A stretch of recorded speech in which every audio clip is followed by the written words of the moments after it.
पंकज बिल्ला, brand ambassador safe shop. इस webinar में, इस ट्रेनिंग में आप सब लोगों का स्वागत करता हूं। मैं उन सब लोगों का स्वागत करता हूं जो पहले मुझे सुन चुके हैं।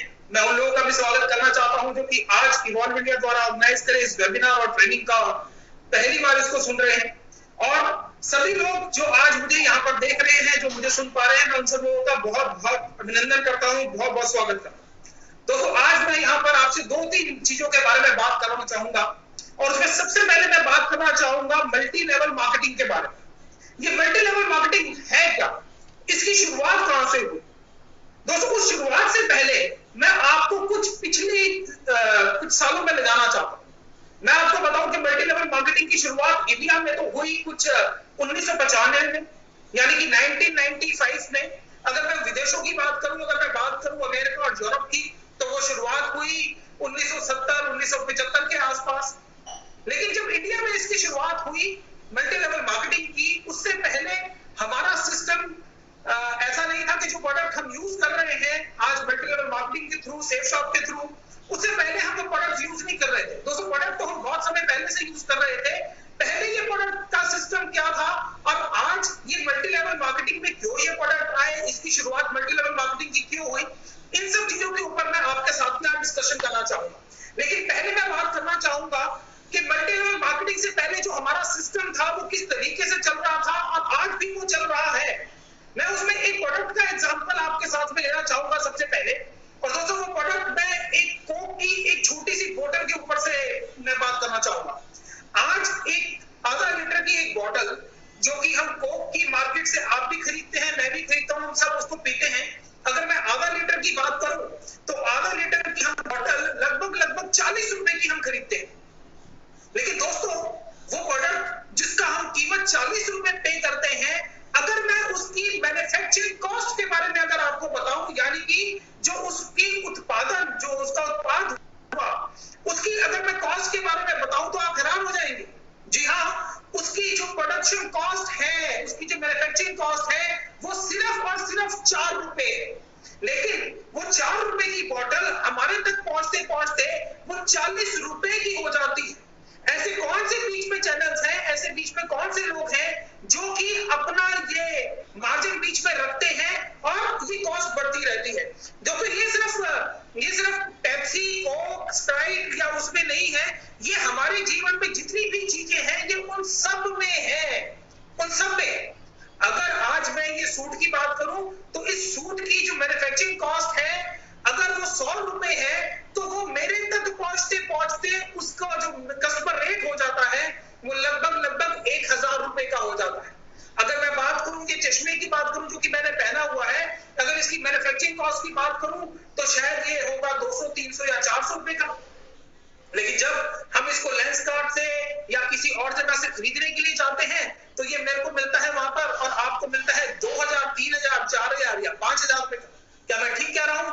जी हाँ, आप सब बोलेंगे कि जी हाँ सर, आप ठीक कह रहे हैं। ये ऐसा कौन सा सिस्टम है जो कि इसको इतना ज्यादा बढ़ा देता है? ऐसे कौन से लोग हैं बीच में जो कि इसका रेट इतना ज्यादा बढ़ा देते हैं? आइए कुछ देखता हूं। आज मेरे पास स्लाइड्स नहीं है। हमने एक नया एक्सपेरिमेंट करा है कि जिस तरीके से हम पहले ट्रेनिंग किसी ट्रेनिंग रूम में किया करते थे, हम किसी ऑडिटोरियम में किया करते थे, छोटे से हॉल में किया करते थे, आज इवॉल्व इंडिया के स्टूडियो में भी हमने स्लाइड्स के थ्रू नहीं, अपने बोर्ड के थ्रू, जिस तरीके से हम आज तक चलते आए हैं उसी के थ्रू हमने ये ट्रेनिंग की।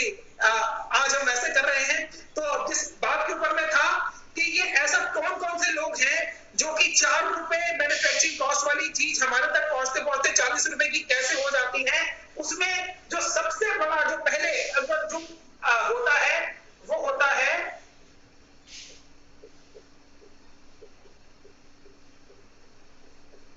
जी हाँ मैन्युफैक्चर के बाद वो प्रोडक्ट चाहे वो कोई भी हो, वो जाता है C&F के पास।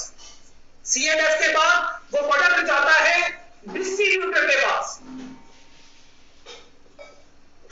डिस्ट्रीब्यूटर के बाद वो प्रोडक्ट जाता है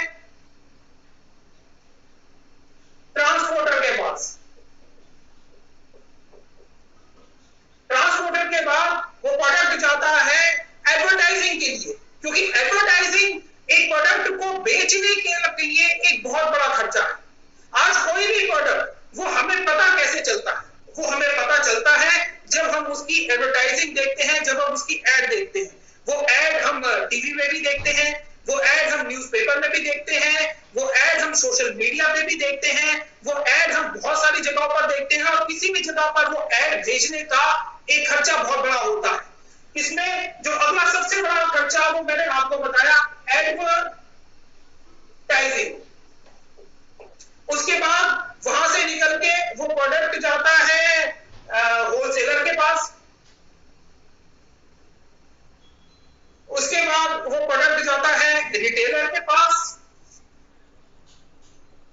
और रिटेलर के बाद वो प्रोडक्ट जाता है कस्टमर के पास।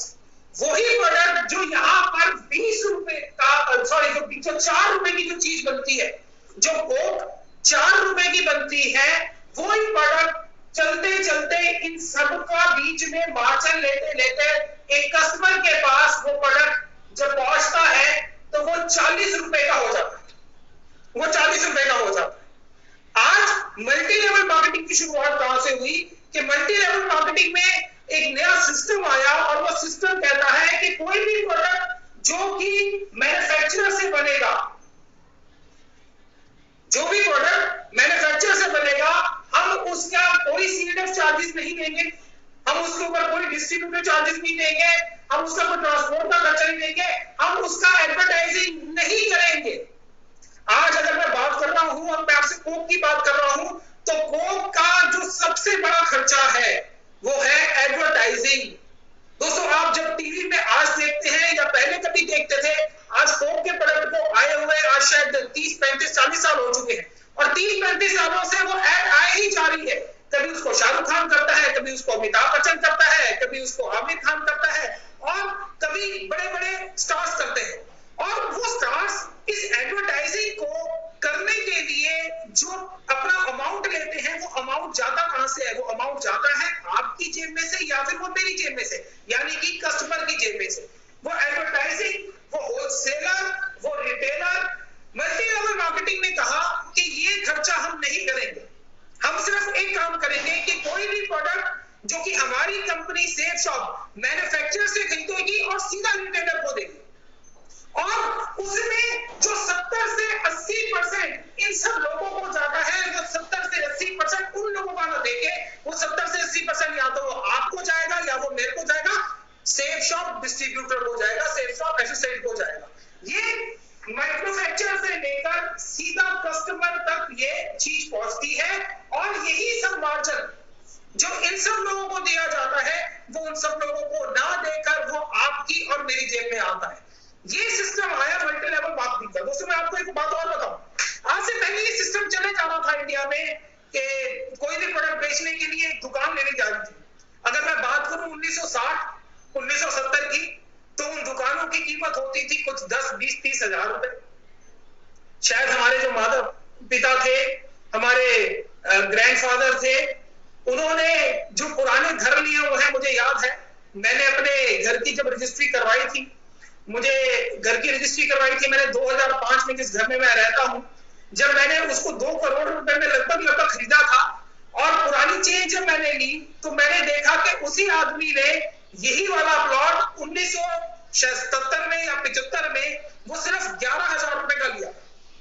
ऐसे ही अगर मैं दिल्ली शहर में रहता हूं और मैं बात करूं रजौरी गार्डन की, मैं बात करूं करोल बाग की, मैं बात करूं चांदनी चौक की, 1970, 75 और 80 के दशक में वो दुकानें कुछ यही कीमत रखा करती थी। वो दुकानें कीमत रखा करती थी 10,000, 20,000, 30,000, या बहुत किसी की हद हो गई तो 50,000। लेकिन जब वक्त बढ़ा, जब हमारी इकोनॉमी आगे बढ़ी, तो 1990, 95 और 2000 के सन में आते आते उन दुकानों की कीमत बढ़ के करोड़ों रुपए की हो। कितने की? जी हाँ, करोड़ों रुपए की। आज अगर मेरे पास कोई करोड़ों रुपए अगर है और मैं वहां पर कोई दुकान ले भी लेता हूं, तो हो सकता है कि मेरी जिंदगी आसानी से चल जाए, लेकिन सबके पास तो वो करोड़ों रुपए है नहीं। आप हो सकता है कोई शिमला में बैठे हो सकता है कोई रांची में बैठा हो सकता है कोई पटना में बैठा हो, और हो सकता है कोई चंडीगढ़ में बैठा हो। कहीं की भी जो कहानी है वो लगभग बराबर सी है।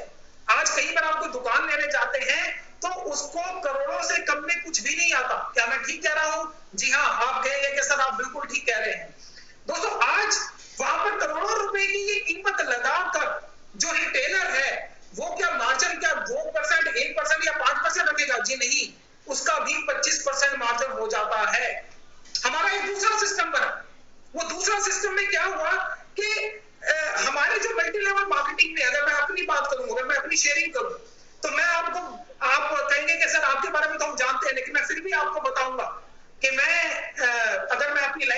बात करूं तो जहां से मुझे याद है मेरी कॉलेज लाइफ में मेरे बहुत बड़े बड़े सपने थे, और वहां से जब मैं असली जिंदगी में आया तो मैंने ये महसूस करा कि असली जिंदगी में जो सपने हम बचपन में देखते हैं, जो कॉलेज में हम देखते हैं, वो पूरे करने इतनी आसान बात नहीं है।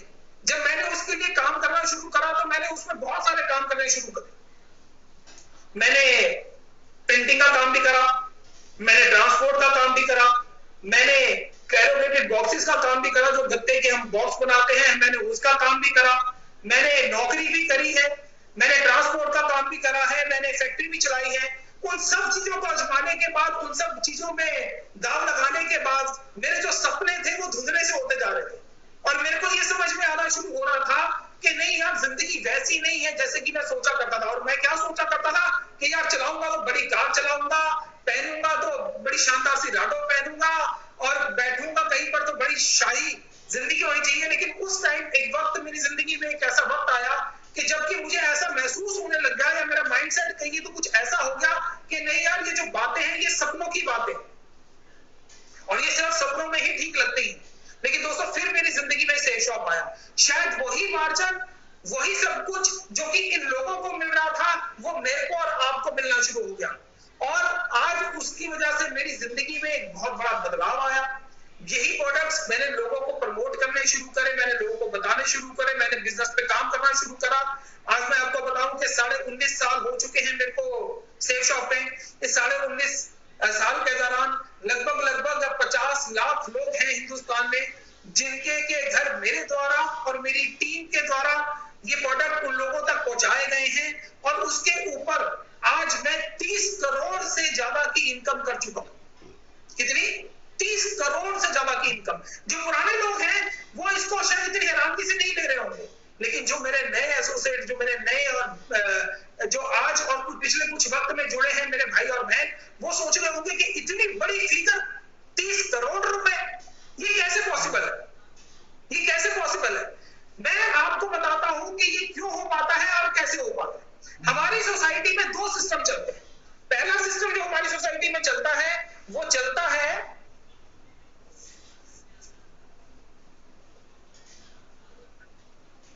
मैं साथ से बोलता भी रहता हूं, मेरी पीठ आपको जरूर दिख रही है लेकिन मेरी आवाज आप तक जरूर पहुंच रही होगी।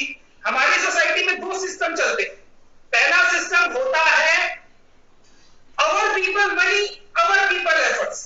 अब ये अवर पीपल मनी और अवर पीपल एफर्ट्स क्या चीज है, मैं आपको इसके बारे में बताता हूं।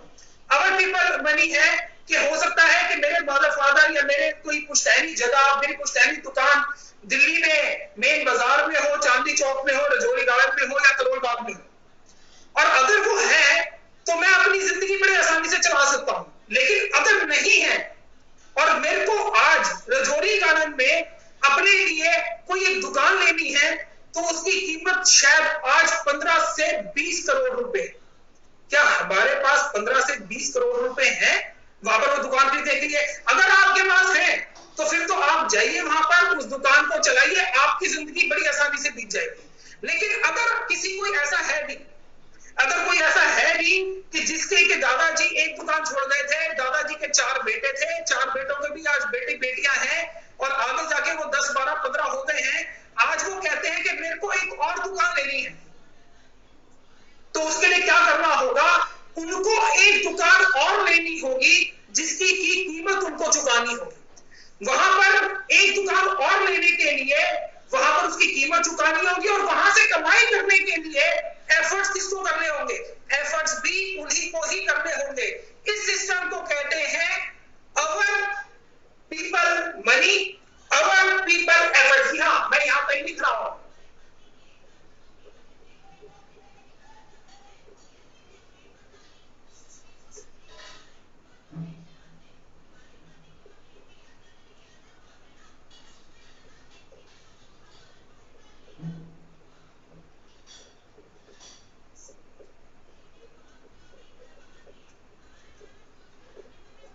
मैंने लिखा है अवर पीपल मनी, अवर पीपल एफर्ट, यानी कि एक ऐसा बिजनेस जहां पर कि हम पैसा लगाते हैं और पैसा लगाने के बाद वहां पर मेहनत भी हम करते हैं और वहां से जो कोई कमाई होती है वो हमारी होती है। अगर हमारे पास कुछ पैसे हैं, वहां पे मैं जाता हूँ, द्वारका में 2 करोड़ रुपए की वो दुकान लेता हूँ, वहां पे 2 करोड़ रुपए का माल डालता हूँ, वहां पर मैं सुबह 9 बजे दुकान खोलता हूँ, रात को 9 बजे तक उस दुकान में मेहनत करता हूँ, और उसके बाद वो जो इनकम होती है वो मेरी होती है। ये सिस्टम है कौन सा, मैं आपको फिर बता रहा हूँ, अवर पीपल मनी, अवर पीपल एफर्ट्स। लेकिन जो हमारी मल्टी लेवल मार्केटिंग में जो सिस्टम चलता है वो दूसरा चलता है। जी हाँ, मैंने आपको बताया कि 30 करोड़ रुपए की इनकम मैं यहां से कर चुका हूं। अगर मेरे पास कोई दुकान होती या मेरे पास ये होता तो ये 30 करोड़ रुपए की इनकम मैं सारी जिंदगी में नहीं कर सकता था। लेकिन मैं जिस पैटर्न के ऊपर काम कर रहा हूं उस पैटर्न को कहते हैं others people money, others people effort. जी हाँ, याद रखिए कौन सा, others people money, others people effort. मैं यहां पर लिख रहा हूं, ध्यान दीजिएगा।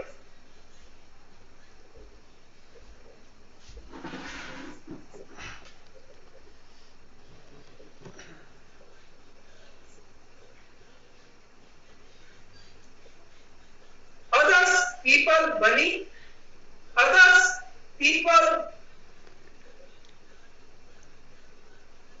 efforts।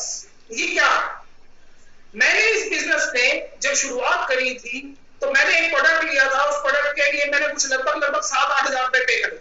वो 7-8 हजार रुपए पे करने के बाद क्या इस बिजनेस में मैंने अपनी कोई इन्वेस्टमेंट करी?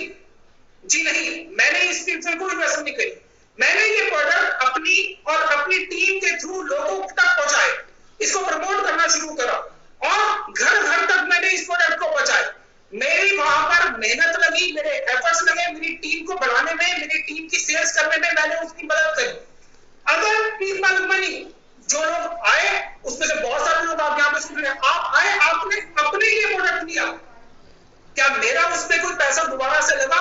जी नहीं, मेरा उसमें कोई भी पैसा दोबारा से नहीं लगा। इसको कहते हैं अदर पीपल मनी और अदर पीपल एफर्ट्स। क्या अगर मैं अकेला इस जिंदगी में 50 लाख लोगों के घर तक इन प्रोडक्ट्स को, स्टेट शॉप के प्रोडक्ट्स को अगर मैं पहुंचाने की कोशिश करता तो क्या मैं जिंदगी में ऐसा कभी कर पाता? जी नहीं। 50 लाख लोगों तक घर पहुंचाने की बात तो छोड़िए, वो 50 लाख लोग सोचने की भी मेरे में क्षमता नहीं है। लेकिन अगर वो प्रोडक्ट्स पहुंच पाए तो इसको कहते हैं नेटवर्क की ताकत। ये नेटवर्क की ताकत की वजह से ही ये प्रोडक्ट्स उन तक पहुंच पाए। ये नेटवर्क की ताकत की वजह से ही आज मेरी इनकम 30 करोड़ से ज्यादा की हो पाई है। ये जो सिस्टम है other people money, other people effort, ये सुनने में बहुत अच्छा नहीं लगता, लेकिन मैं आपको बताऊं कि इस दुनिया में जितने भी लोग रईस हुए हैं, इस दुनिया में जितने भी लोग अमीर हुए हैं वो इसी पैटर्न पे हुए हैं। जिसमें कि मैं अगर आपको बताऊं, अगर मैं बात करूं मुकेश अंबानी की, जी हाँ, मुकेश अंबानी हिंदुस्तान में एक ऐसा नाम है जो कि हिंदुस्तान का बच्चा बच्चा जानता है। आज अगर मैं मुकेश अंबानी की बात करूं तो मुकेश अंबानी भी अवर पीपल मनी, अवर पीपल एफर्ट के काम नहीं कर रहा है। जी हाँ, वो ये अवर पीपल मनी, अवर पीपल एफर्ट का काम नहीं कर रहे हैं। उन्होंने जब कंपनी की शुरुआत करी रिलायंस इंडस्ट्री, तो क्या पैसा अपना लगाया था? जी नहीं, पैसा उन्होंने अपना नहीं लगाया। पैसा कहां से आया? पैसा आया लोगों से। उन्होंने उसके बदले में शेयर दिए, उन शेयर से रिलायंस इंडस्ट्री के पास पैसा आया। पैसा अपना नहीं था, लोगों का ही पैसा था। और अदर पीपल एफर्ट्स, क्या सारा का सारा उनका परिवार का था? जी नहीं, उनके पास भी यही सिस्टम पे काम करते हैं। अदर पीपल मनी, लोगों से पैसा इकट्ठा करा। अदर पीपल एफर्ट्स, आज का मुकेश अंबानी काम करते हैं? जी नहीं, रिलायंस इंडस्ट्री में लगभग 3 से 4 लाख लोग काम करते हैं। वो जो काम करते हैं 3 से 4 लाख लोग, उनके एफर्ट की इनकम मुकेश अंबानी को मिल रही है, तभी आज वो इतना बड़ा एम्पायर इकट्ठा कर पाए हैं। और सिर्फ मुकेश अंबानी नहीं, आप जितने भी लोगों का, बड़े से बड़े लोगों का नाम उसमें ऐड कर लीजिए कि टाटा, अदानी, अंबानी और जितने भी रईस, चाहे आदित्य बिरला की बात कर लीजिए, चाहे रेमंड्स की बात कर लीजिए, या किसी भी मालिक की बात कर लीजिए, जो आपको टॉप रईस मिलेंगे, जो सबसे रिच आदमी मिलेंगे, वो हमेशा इसी पैटर्न पे काम करते हैं। Other people money, other people effort. ये सिर्फ आप नहीं, ये सिर्फ हम नहीं, असली जो रिचनेस है वो इसी से ही आ सकती है। अगर आज आपके पास पैसे हैं भी, आप एक दुकान ले सकते हैं,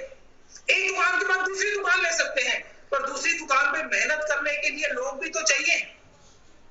जो असली वो है, अगर बाकी मुझसे पूछता है कि एक्चुअली इतना सारा पैसा आपके पास ही कैसे आया, इतनी बड़ी इनकम आप यहाँ पर कैसे कर सकते हो, तो मैं उनको सिर्फ यही चीज बताता हूं कि पैटर्न ये है कि जो कि आपको इतनी बड़ी इनकम दे सकता है।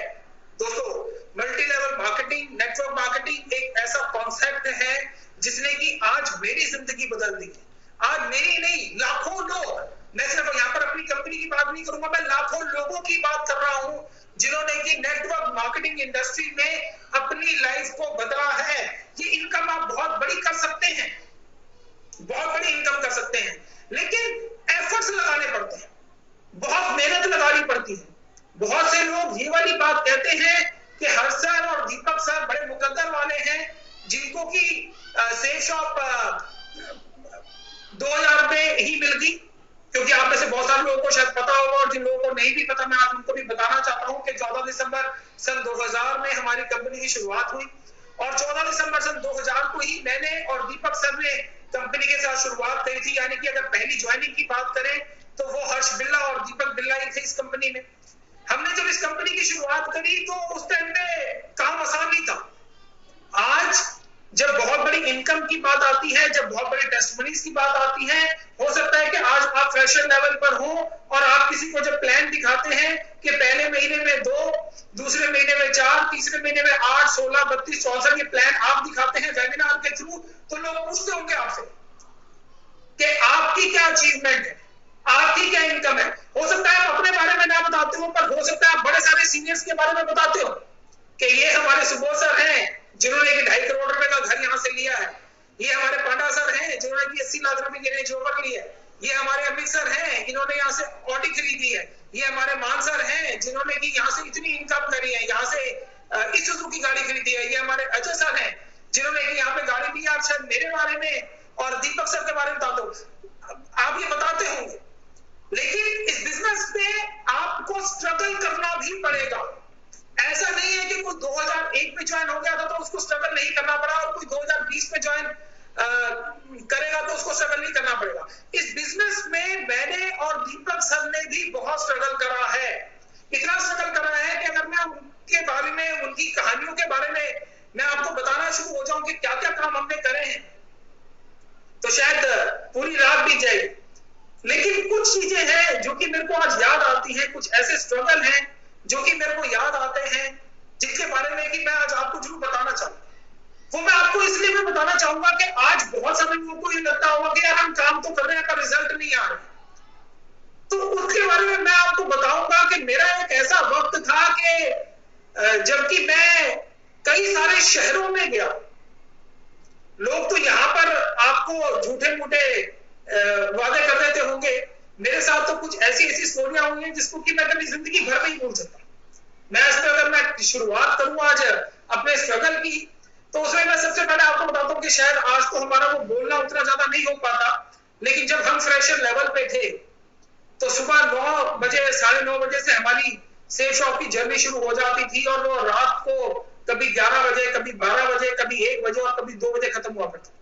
दोस्तों, जो प्लान आज हम शो करते हैं, जो वेबिनार में हम आज देखते हैं, हमारा गला बिल्कुल नहीं सूखता है, हमें बोलने में ताकत नहीं लगानी पड़ती है, लेकिन जब शुरुआत के दिन थे, जब मेहनत करनी शुरू करी थी, तो ना तो ये कोई वेबिनार था, ना कोई सेमिनार था, वो हम किसी को भी जब प्लान शो किया करते थे तो वो पेपर पेन के ऊपर गोले बना के शो किया करते थे। कुछ इस तरीके से किया करते थे कि वो पेपर के ऊपर हम बताते थे कि यहाँ पर आप होंगे, यहाँ पर आपकी वो 2 सेलें आएंगी, ये 2 लोग आपकी ये 2 करेंगे, फिर हम वहां पर अपने प्रोडक्ट्स के बारे में बताते थे, हम वहां पर अपने बिजनेस प्लान के बारे में बताते थे। सुबह से लेकर रात तक ऐसे पता नहीं कितनी बार हम प्लान देते थे। रात को जब मैं और दीपक सर डिस्कस किया करते थे तो ये डिस्कस किया करते थे कि आपने कितने प्लान शो करे, और मैं पूछता था कि दीपक जी आपने कितने प्लान शो करे। हमारी एवरेज बात होती थी कि मैंने आज 10 करे, मैंने आज 11 करे, मैंने आज 12 करे और मैंने आज 13 करे। जी हाँ, अगर किसी को प्लान बताने में अगर 45 मिनट से 50 मिनट लग रहे हैं तो दिन के 10-10 बार प्लान शो करे हैं। मैं आपको बताऊं कि उस टाइम पे मेरे को एक आदत हुआ करती थी एक बैग रखने की, और उस बैग के अंदर मैं ग्लाइकोडिन की एक शीशी रखा करता, अपना एक कप सिरप होता था, क्योंकि बोलते बोलते जब गले में दर्द होना शुरू हो जाता था तो उस टाइम एक हल्का सा एक कप सिरप का वो लेता था जिससे कि गले में आराम मिल जाए। वो दिन वो मेहनत करी है, तो आज ये इनकम इतनी बड़ी है। अगर मैं आपको एक दिन की बात बताऊं कि आज आप बड़े सारे लोगों को पता होगा कि हमारे ऑफिस का एड्रेस A3/24 जनकपुरी में है। बहुत सारे लोग आप में से ऐसे होंगे जिन्होंने कि उस ऑफिस को देखा भी होगा। शाम को 7 बजे की बात है, हमारी एक डाउनलाइन ने एक मीटिंग फिक्स करी हमारे लिए और बोला कि सर गेस्ट ना 8 बजे तक आ जाए। 8 बजे हम अपनी तैयारी करके बैठे हुए थे और 8 बजे जब उसे पूछा कि यार गेस्ट आ रहे हैं तो मैंने कहा सर वो 9 बजे तक आएंगे। 9 की जगह 10 बज गए, 10 की जगह 11 बज गए, 11 की जगह 12 बज गए और वो गेस्ट नहीं आए। वहां पर जब हमने उनको मना करा कि 12 बज गए अब गेस्ट नहीं आएंगे, तो मैं और दीपक जी अपने घर चले गए। जब हम घर गए और वहां पर रात को लगभग 1-1:30 बजे उस एसोसिएट का फोन हमारे पास आ गया कि सर वो गेस्ट ना अब आ गए। रात को 1:30 बजे आ गए गेस्ट, क्या सर आ गए और बड़ी दूर से आए। मुझे याद नहीं आज वो कहां से कह रहा था, लेकिन हाँ ये मुझे याद है कि कहीं वो 20-30-40 किलोमीटर से आए थे। दोस्तों रात को 1:30 बजे मैं और दीपक जी अपने स्कूटर पे, मैं ये वाली बात भी जरूर बताना चाहूंगा, अपने स्कूटर पे। आज लोग हमको ऑडी में देखते हैं, लोग हमारे को बड़ी सारी गाड़ियों में देखते हैं, लेकिन जब हमने शुरुआत करी थी तो हमारे पास एक नीले रंग का एक स्कूटर हुआ करता था, जिस स्कूटर का नंबर होता था DL4S8532। आप अगर मनोज शर्मा जी से बात कर लेंगे तो वो एक ऐसे व्यक्ति हैं जिन्होंने कि हमको उस स्कूटर के ऊपर देखा हुआ था। जब तक मान साहब हमारे बिजनेस में आए तब तक हमने यहाँ से एक मारुति कार ले ली थी, लेकिन मनोज शर्मा जी एक ऐसे व्यक्ति हैं जिन्होंने कि इस बिजनेस में लगभग दिसंबर-जनवरी सन 2001 में हमको स्कूटर में देखा हुआ है। दोस्तों रात को 1:30-2 बजे जब उस एसोसिएट का फोन आ गया कि मेरे गेस्ट अभी यहाँ पर आ गए हैं, तो मैं और दीपक जी अपने स्कूटर पे बैठकर ऑफिस आए। जो ऑफिस का गेट था वो बंद हो चुका था, गार्ड वो ताला वाला लगा के चला कहीं पे अपने घर चला गया था, लेकिन उस वक्त हम ये भी कर सकते थे कि अपने गेस्ट को और अपने एसोसिएट को ये कह सकते थे कि नहीं भाई अभी तो बहुत देर हो गई है और हम अभी नहीं दिखा सकते, प्लान अभी शो नहीं कर सकते। लेकिन वो दोस्तों एक ऐसा जोश और एक ऐसा जुनून ये सर पे सवार हो रखा था कि हमने जो रोड के बीच में एक जगह होती है छोटी सी जहां पे स्ट्रीट लाइट लगी होती है, वहां पर बैठ के स्ट्रीट लाइट के नीचे हमने उनको रात को 2 बजे से लेकर और 3 बजे तक उस प्लान को शो करा था। वो प्लान शो करा था और वो सेल भी आई थी। दोस्तों वो मेहनत करी है, वो स्ट्रगल करा है, तो आज यहां पर है। ऐसी अगर मैं आपको बात बताना शुरू करूं तो हमारी यहाँ पर जैसे भी बातों में मैंने बात निकल कर आई कि जब हमने यहाँ पर स्कूटर में आए थे और पहले कुछ दूसरे महीने में ही हमने यहाँ से एक मारुति कार परचेज करी थी। वो मारुति कार हमने 1,30,000 रुपए की यहाँ से परचेज करी। जी हाँ 1,30,000 रुपए की। आज शायद 1,30,000 रुपए की कीमत नहीं रह गई और 1,30,000 रुपए की बात करते थोड़ा ज्यादा मजा नहीं आता हमारे मुंह से, लेकिन उस टाइम पे जब हमने ये मारुति कार ली थी तो सच्चाई आपको बता रहा हूं कि वो पहली हमारी एक बड़ी अचीवमेंट थी और आज भी मेरी नजरों के सामने है। मुझे आज भी वो चीज याद आती है कि जिस दिन हमने वो मारुति कार खरीदी थी। दोस्तों वो मारुति कार को इस बिजनेस को बढ़ाने के लिए हमने पहले 1 साल में 70,000 किलोमीटर चलाई थी। कितनी? 70,000 किलोमीटर। जी हाँ, बहुत सारे लोग आज ये सोच रहे होंगे कि सर झूठ बोल रहे हैं, कोई गाड़ी 70,000 किलोमीटर 1 साल के अंदर नहीं चल सकती, क्योंकि ज्यादातर हमने ये देखा है कि हम स्कूटर, बाइक या कार जो भी चलाते हैं वो तो 1 साल के अंदर सिर्फ 5,000, 6,000 या 7,000 चलती है। ये 70,000 कैसे हो कह दिए, सब तो शायद 7,000 कह रहे होंगे। जी नहीं, मैं अपना बिल्कुल सोच समझ के कह रहा हूं कि वो कार हमने पहले 1 साल के अंदर 70,000 किलोमीटर चलाई थी। और कोई भी ऐसा शहर हमारे आसपास या हिंदुस्तान में ऐसा नहीं था जहां पर कि हम वो कार लेके नहीं गए। कुछ ऐसा होता था कि मैं यहां से गया चंडीगढ़ में हमने सेमिनार करा और रात को मैं वापसी आ गया।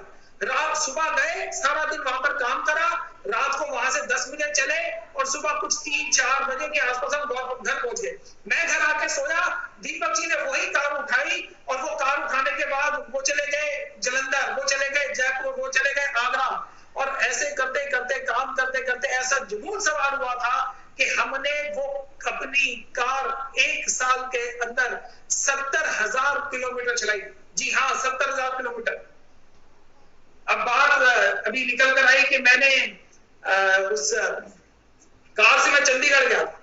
अब जब चंडीगढ़ की बात आई तो मैं आपको याद दिलाता हूं कि लोग आज कहते हैं कि सर लोग ना धोखा दे देते हैं, लोग कहते हैं कि हाँ करेंगे और हाँ करने के बाद वो ज्वाइन नहीं करते हैं, वो धोखा दे देते हैं। दोस्तों जितने धोखे मैंने खाए हैं ना उतने किसी ने नहीं खाए होंगे, या मैं कहूँगा जितने धोखे मैंने और दीपक जी ने खाए हैं उतने किसी ने नहीं खाए होंगे। और धोखे हमने कोई छोटे मोटे नहीं खाए, बड़े बड़े धोखे खाए।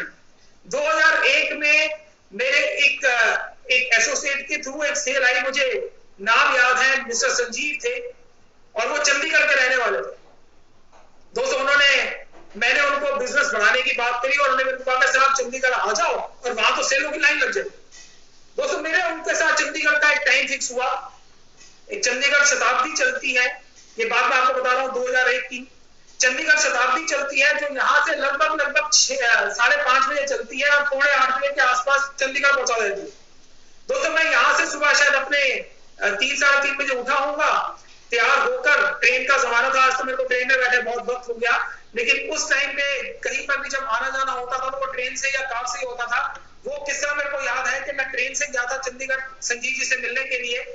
3:30 बजे मैं उठा, मैंने तैयार होकर लगभग 4:30 बजे मैं टैक्सी से स्टेशन की तरफ रवाना हुआ और जब मैं टैक्सी में बैठा हुआ था तो मैंने संजीव जी को फोन करा कि संजीव जी मैं चंडीगढ़ आ रहा हूँ और मेरी जो ट्रेन है वो 7:45 बजे चंडीगढ़ पहुंच जाएगी। और संजीव जी ने मेरे को ये कहा कि सर आपको मैं लेने के लिए स्टेशन आ रहा हूँ, चंडीगढ़ में आपको मिलूंगा। दोस्तों मैं यहाँ से चंडीगढ़ पहुंचा और चंडीगढ़ पहुंचने के बाद मैंने वहां से उनको फोन मिलाया तो उनका फोन स्विच ऑफ।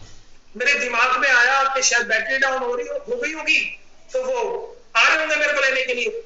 मैं वहां पर ट्रेन से उतरा क्योंकि मैंने उनको वो बोगी नंबर दिया हुआ था कि इस बोगी नंबर के बाहर मैं खड़ा होऊंगा और मैं उनको फोन मिलाया जा रहा हूँ।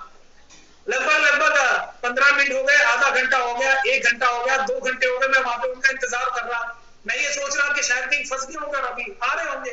लेकिन दोस्तों 2-3 घंटे इंतजार करने के बाद मुझे ये वाली बात समझ में आई कि नहीं वो कहीं फंस गए होंगे और नहीं आ पाए। दोस्तों मैं चंडीगढ़ पहली बार ही गया था अपनी जिंदगी में। मैंने वहां से फिर कुछ अरेंजमेंट करा और जाकर मैंने एक होटल में एक कमरा ले लिया और मैं इंतजार करता रहा कि अभी उनका फोन आएगा और वो मेरे को मिलेंगे। दोस्तों वो सारा का सारा दिन उनका फोन नहीं आया। मैं अगले दिन भी वहां पर रहा, उनका फोन नहीं आया और जो उनका फोन स्विच ऑफ था वो स्विच ऑफ ही रहा, वो फोन स्विच ऑफ ही रहा। लेकिन वो तो नहीं मिले, मेरे को चंडीगढ़ में कुछ और लोग मिल गए। मैंने उनकी सेल निकाली, मैंने उनके साथ काम करना शुरू करा जिससे कि मेरे को बहुत बड़ा नेटवर्क मिला। धोखा भी मिलेगा, लोग ऐसे भी होंगे जो आपको चीट करेंगे, जो कि आपको धोखे देंगे, पर उन धोखों के साथ आपको कुछ लोग ऐसे भी मिलेंगे जो आपका साथ भी देंगे और आपके साथ काम भी करेंगे। दोस्तों मैं कहानी कभी जिंदगी में नहीं भूलूंगा, मैं साथ में एक घूंट पानी जरूर पी लेता हूं। मैं कहानी कभी नहीं भूलूंगा कि मैं और दीपक जी, शायद सन मेरे को याद नहीं है, लेकिन हम दोनों बनारस जा रहे थे। जब बनारस जा रहे थे तो हमारे को थोड़ी सी इनकम हो गई थी, मतलब बात पहले 2 साल की है, हमको थोड़ी सी इनकम हो गई थी तो हम सेकंड एसी ट्रेन में जा रहे थे। जब हम सेकंड एसी ट्रेन में जा रहे थे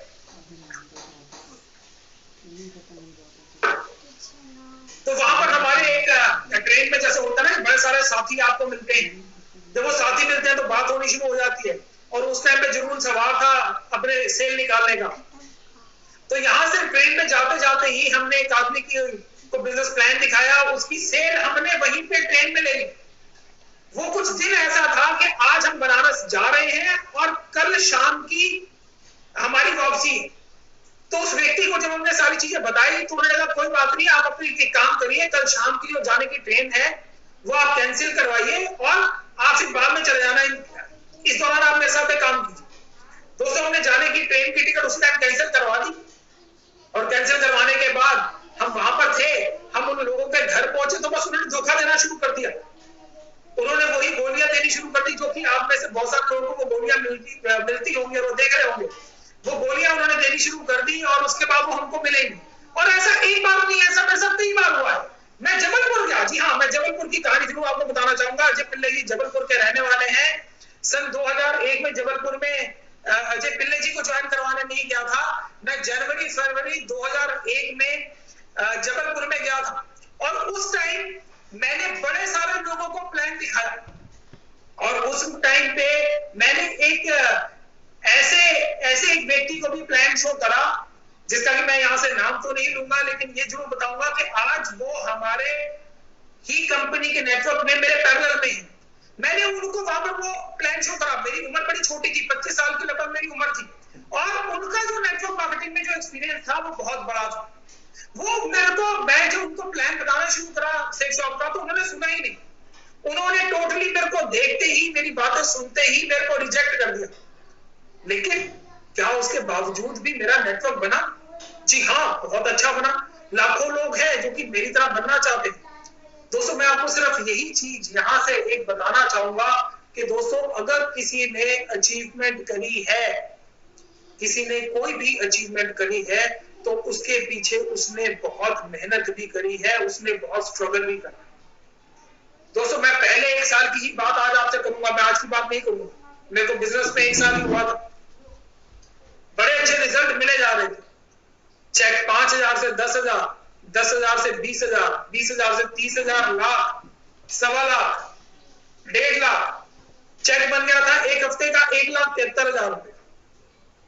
कहते हैं कि जब बिजनेस में ऐसे चेक बन रहे होते हैं तो उस टाइम पे मेरे को ऐसा लग रहा था कि कैपिंग है क्या 2 लाख रुपए, ये तो ऐसी मैं अगले हफ्ते ही अचीव कर लूंगा।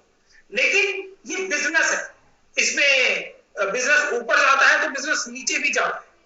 इस बिजनेस को नीचे की भी वो लगता है, जब ये बिजनेस ऊपर जा रहा होता है तो ऐसा लगता है कि कैपिंग है क्या। और उससे मेरे को भी ऐसा ही लग रहा था कि आज इस हफ्ते का मेरा चेक 1,73,000 का बना है, तो कैपिंग है क्या, ये कैपिंग तो अगले हफ्ते ही लग जाएगी।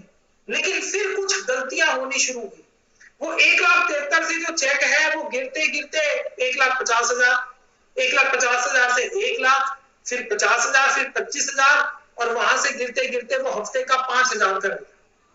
दोस्तों, जब वो 5,000 का रह गया तो उस टाइम हमको दोबारा से बैठना, हमारे को रजा सर के साथ बैठना पड़ा और ये पूछना पड़ा कि हम कहां गलती कर रहे हैं। वहां पर उन्होंने हमको बताया कि तुम्हारा चेक जैसे जैसे बढ़ता रहा तुम बेसिक्स भूलते रहे, लेकिन आज वो वक्त दोबारा से आ गया है जहां पर कि तुम्हें बैक टू द बेसिक्स फिर आना पड़ेगा। वहां से हमने शुरुआत करी लोगों को सिखाने की। उससे पहले हम क्या गलती कर रहे थे कि हम सीख रहे थे और काम करे जा रहे थे। वहां से हमने शुरुआत करी, वहां से हमको समझ में आई कि जो चीजें हमने सीखी वो हमने अपनी टीम को भी सिखानी है।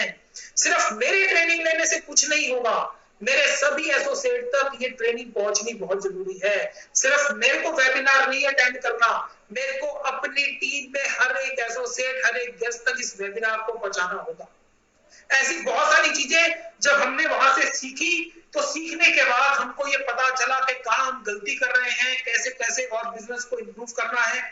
हमने वो करनी शुरू करी। तो आज मैं 4 आईडी से कैपिंग पर हूं। महीने की 32 लाख रुपए की मेरी यहां से इनकम है। अचीवमेंट बहुत सारी है, अभी अचीवमेंट की बात मैं थोड़ी देर बात करूंगा आपसे। लेकिन आप भी यहां से वो अपनी इनकम को बढ़ा सकते हैं। दोस्तों, बहुत सारी इनकम है जिसके बारे में कि आपको पता है, लेकिन कुछ ऐसी इनकम भी है जिसके बारे में कि बहुत सारे लोगों को नॉलेज नहीं है। बहुत सारे लोगों में मैं बात करूं कि मैं उन लोगों को भी यहां पर उन लोगों की भी मैं यहां पर बात कर रहा हूं जो कि हमारे साथ कई सालों से जुड़े हुए हैं, लेकिन उसके बावजूद भी वो उसी पैटर्न पे चले जा रहे हैं जिस पैटर्न पे वो शुरू से चल रहे हैं। उनको भी आज थोड़ा सा बदलाव करने की जरूरत है। और बदलाव करने की जरूरत किस चीज में है, मैं थोड़ा सा इसके ऊपर आपको बताना शुरू करता हूं। हम आज तक जो अपनी इनकम करे जा रहे हैं, जो मेरी आदत में भी है, मैं ऐसा नहीं कहूंगा कि ये मेरी आदत में नहीं है, ये मेरी आदत में भी है कि हम जो बात करते हैं वो बात अपनी सिर्फ जो बाइनरी इनकम की है हम उसकी बात करते हैं। वो इनकम जो कि हमको हमारे एफर्ट के थ्रू और हमारी टीम के एफर्ट के थ्रू मिलती है, जिसको कि हम कैपिंग कहते हैं, हफ्ते की 2 लाख। वो 2 लाख की तो एक कैपिंग है, लेकिन उस 2 लाख के साथ में हम एक 2 लाख रुपए की की कैपिंग और भी अचीव कर सकते हैं। और वो कौन सी इनकम है? वो है रीपरचेज के ऊपर इनकम। जी हाँ दोस्तों, आज हमारे पास बहुत सारे ऐसे प्रोडक्ट्स हैं जो कि रीपरचेज में लिए जा सकते हैं। बहुत सारे ऐसे प्रोडक्ट हैं जो कि आज एमआरपी और जिनका की प्राइस एमआरपी का कुछ और है और सेल्स ऑफ प्राइस कुछ और है। दोस्तों ये ऐसी इनकम है जिस इनकम से हम अभी तक बहुत सारे लोग ऐसे हैं जो कि इस इनकम को कर रहे हैं और बहुत सारे ऐसे लोग हैं जो कि अभी तक इस इनकम के ऊपर उनका ध्यान नहीं गया। आज मैं इस वेबिनार के थ्रू उस इनकम के ऊपर भी आप लोगों का ध्यान दिलाना चाहता हूं। ये दोस्तों वो इनकम है जो कि हमारे प्रोडक्ट्स की MRP minus SSP sales of price की इनकम है। आज मैं आपको बताऊं कि इस लॉकडाउन के दौरान बहुत सारे लोगों ने ये वाली बात कही कि घर पे थे और बड़ा कुछ खाया पिया, वेट बढ़ गया। लेकिन मैं आपको बताऊं कि मैंने तो इस लॉकडाउन के दौरान अपना वेट रिड्यूस करा। अगर मैं अपने ये थोड़े से पुराने सूट को देखूं तो ये मेरा काफी खुला सा हो गया है। वो इसलिए हो गया है क्योंकि मैंने घर पे रहते हुए या आदत डाल ली कि मैंने हमारा जो नोनी जूस है उसको दिन में 3 बार मैंने लेना ही लेना। जी हाँ, उसके साथ में मैंने थोड़ी सी डाइट कंट्रोल तो करी, लेकिन मैंने दिन में 3 बार उस नोनी जूस को कंज्यूम करना शुरू करा। और उसका मैं आपको बताऊं कि मेरी बॉडी में बड़ा ही जबरदस्त असर हुआ है। मेरा जो एनर्जी लेवल है वो पहले से इंप्रूव हो गया है। मेरा जो डाइजेशन सिस्टम है वो पहले से बहुत ज्यादा इंप्रूव हो गया है। जो सारा दिन में एक एनर्जी लेवल, शाम को अगर आप सुबह 6 बजे के उठे हुए हैं और 6 बजे उठ के मैं बैडमिंटन भी खेलता हूँ, उसके बाद तैयार श्यार होकर 10 साढ़े 10 बजे ऑफिस के काम शुरू कर देता हूँ। अगर जैसे हमारी ट्रेनिंग शाम को 7 बजे की हमारी ट्रेनिंग शुरू हो चुकी है, लेकिन उसके बावजूद भी जो मेरा एनर्जी लेवल है वो बड़ा अच्छा रहा है। और उसके साथ जो मेरे को सबसे बड़ा फायदा हुआ है नोनी का, वो ये हुआ है कि मेरा जो वेट है जो कि इन दिनों में बढ़ना चाहिए था, वो मेरा वेट बढ़ा नहीं बल्कि मेरा वेट रिड्यूस हुआ है। ये इस प्रोडक्ट का सबसे बड़ा फायदा मेरे को हुआ है। मैं इस प्रोडक्ट को आपको एक बात बताऊं कि मैंने पहले तो एक ले लिया, मैं बात बता रहा हूं आज से 1.5 साल पहले की। मैंने इस नोनी जूस को पहले 1 बॉटल ली, वो 1 बॉटल शायद मेरी कुछ मैंने कंज्यूम करी और कुछ मेरी खत्म हो गई। घर वालों ने, बीवी बच्चों ने वो लिया नहीं। लेकिन अब मैंने इसको रेगुलर बेसिस पे कंपनी से रीपरचेज करना शुरू करा है और उस रीपरचेज पे बहुत सारी चीजें जो कि आपने भी लेनी शुरू करी है, उस रीपरचेज की इनकम भी हमको मिलती है। और ये बहुत बड़ी इनकम है। ये एक ऐसी इनकम है जिसके ऊपर ज्यादातर लोगों का ध्यान नहीं गया। उसमें जो पहले इनकम मिलती है वो मैंने आपको बताया, वो इनकम है एमआरपी माइनस एसएसपी की। यानी कि जब आप नोनी को प्रमोट करते हैं, जब आप लोगों को देते हैं, तो उसमें आपको वो वाली जो इनकम है वो मिलती है। ये 10%, 20% और किसी प्रोडक्ट में 30% की भी इनकम है ये वाली। और दूसरी चीज, इसमें जब आप किसी चीज को कंज्यूम करते हैं, किसी चीज को मैं कंज्यूम करता हूं, तो वही उसी के ऊपर हमको बाइनरी में वो इनकम मिलती है। और वो इनकम मिलती है रीपरचेज इनकम। ये इनकम तब होगी हमारी जब ऐसे प्रोडक्ट हम अपने पास रखेंगे। सपोज आज मेरे पास, मैं आपको बताऊं कि मैंने अभी इसी लॉकडाउन के दौरान 1 लाख रुपए की रीपरचेजिंग अपनी आईडी के थ्रू करी। मेरे बहुत सारे लोग उस नोनी प्रोडक्ट को देख के, हमारे आंवला तुलसी को देख के, हमारे एलोवेरा जूस को देख के, रीलोडेड को देख के, मल्टी डाइट को देख के, हमारे वे प्रोटीन को मुझसे ले जा चुके हैं। लेकिन वो ले जाएंगे कब? जब ये प्रोडक्ट मेरे पास या आपके पास पड़े होंगे। दोस्तों, इसको आप ये देकर अपनी रीपरचेज इनकम को भी कर सकते हैं। और साथ में एक गलती जो मुझसे हुई है, एक गलती जो कि मुझसे हुई है, जो मैं आगे से नहीं करने वाला, और बहुत सारे मेरे भाई और बहन ऐसे हैं जिन्होंने शायद वो गलती करी होगी या नहीं करी होगी, मेरे को नहीं पता, लेकिन हाँ, मैं आज आपको उसके बारे में जरूर बताना चाहता हूं। और वो गलती क्या हुई कि मैंने जो अपनी रीपरचेज की जो इनकम है, वो मैंने अपनी जो आईडी है हर्ष बिल्ला,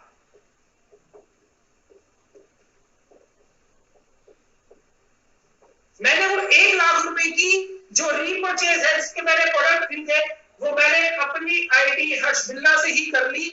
जिसका कि हुआ ये कि वो जो उसके ऊपर जो कमीशन बटनी चाहिए थी वो नहीं बटी।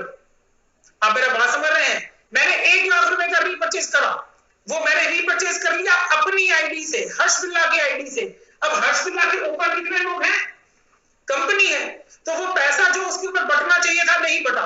वो अब गलती क्या हो गई? वो ये हो गई कि अब मेरे नीचे बहुत सारे लोग हैं, मेरे नीचे बहुत सारे लोग हैं और मेरी बहुत सारी आईडी है। मैं अपनी उस आईडी से जिसकी की मेरी वीकर के नीचे, सबसे नीचे जाकर वो व्यक्ति जो कि मेरे नेटवर्क पे आज नया जुड़ा है, मैं उस आईडी से जाकर वो रीपरचेज कर दूंगा। मैं आपको बताना चाह रहा हूं, मैं अपनी बात को रिपीट कर रहा हूं कि मैंने 1 लाख रुपए का रीपरचेज करा, लेकिन मुझसे गलती ये हो गई कि वो 1 लाख रुपए का रीपरचेज मेरी जो ऊपर आईडी है हर्ष बिल्ला, मैंने उसे कर लिया। उसको करने के पीछे ये हुआ कि उसमें जो पैसा बटना चाहिए था ऊपर, वो नहीं बटा। और अगर किसी के ऊपर पैसा नहीं भी बटता तो उसके ऊपर जो उसको बैलेंस मिलना चाहिए था वो नहीं मिला।